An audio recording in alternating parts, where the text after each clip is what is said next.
Now we're going to look at decomposing a fraction where the denominator has repeated linear fractions. So meaning that, if it was 2x plus 1, and then 2x plus 1 squared, 2x plus 1 cubed, and so on.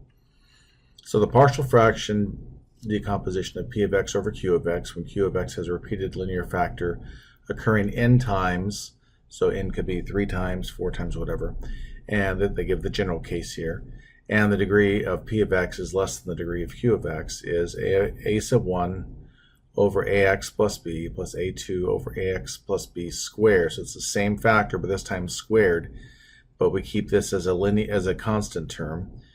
A cubed over ax plus b cubed, again keep this as constant, and all the way until we get to the highest degree of the factor.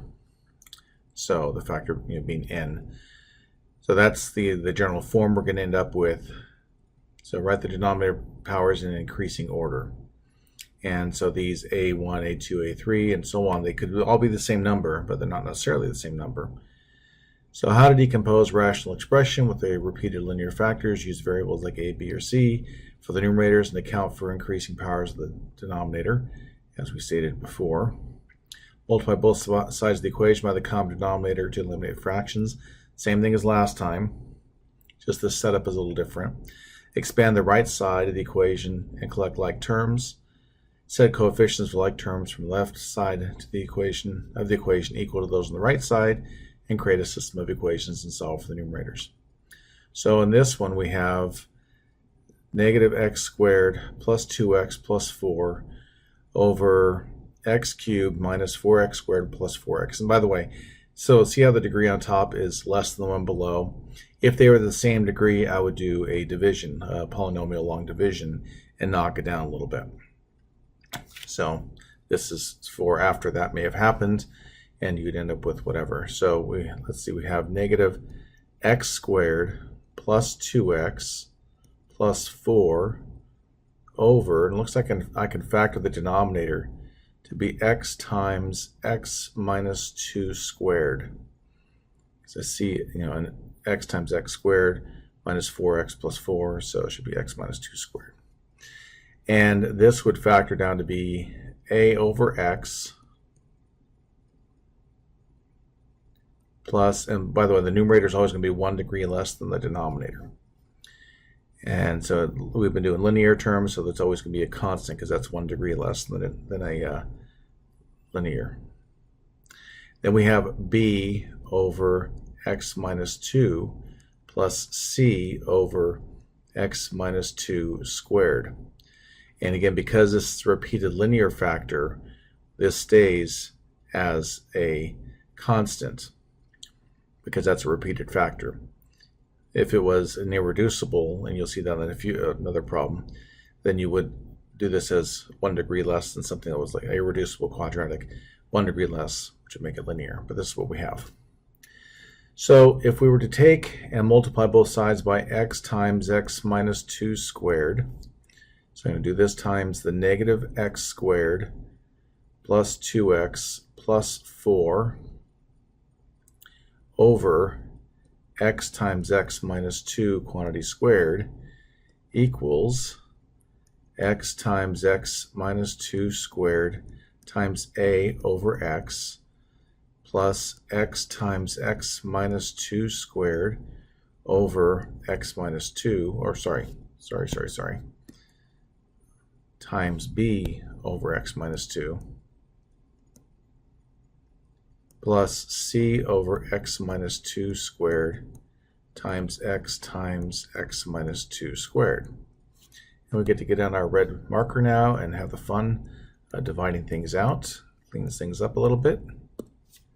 So the x's divide out. So I just messed up there. Let me undo that. So the squared part's going to divide out, leaves an x minus 2.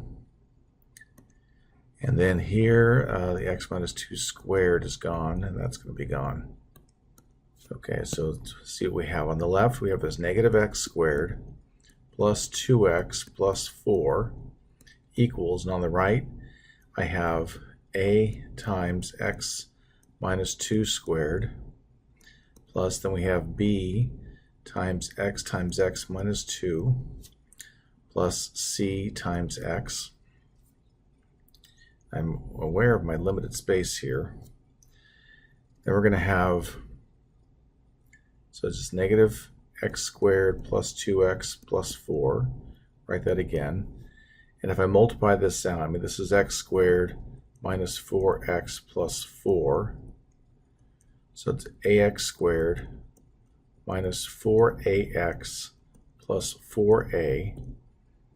And then bx times x is bx squared minus 2bx plus cx. So if I look on the left for my constants, I have 4. And on the right, my constant, I have a 4a.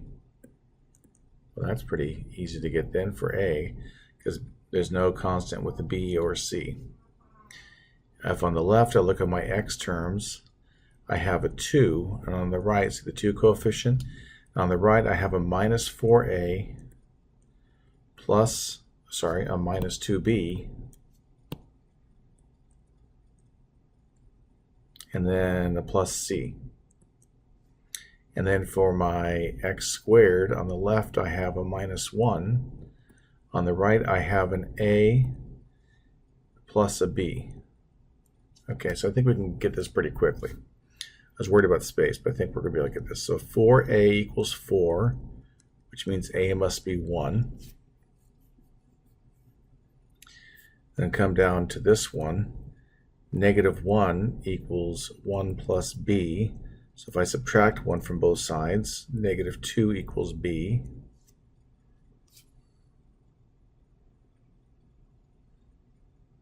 And then let's go to the other one. So we have 2 equals negative 4 times a. A is 1, so negative 4 times 1. Minus 2 times b. B is negative 2. Plus c. So 2 equals negative 4 plus c. Looks like those go away, so c must be 2. So I believe this works out to be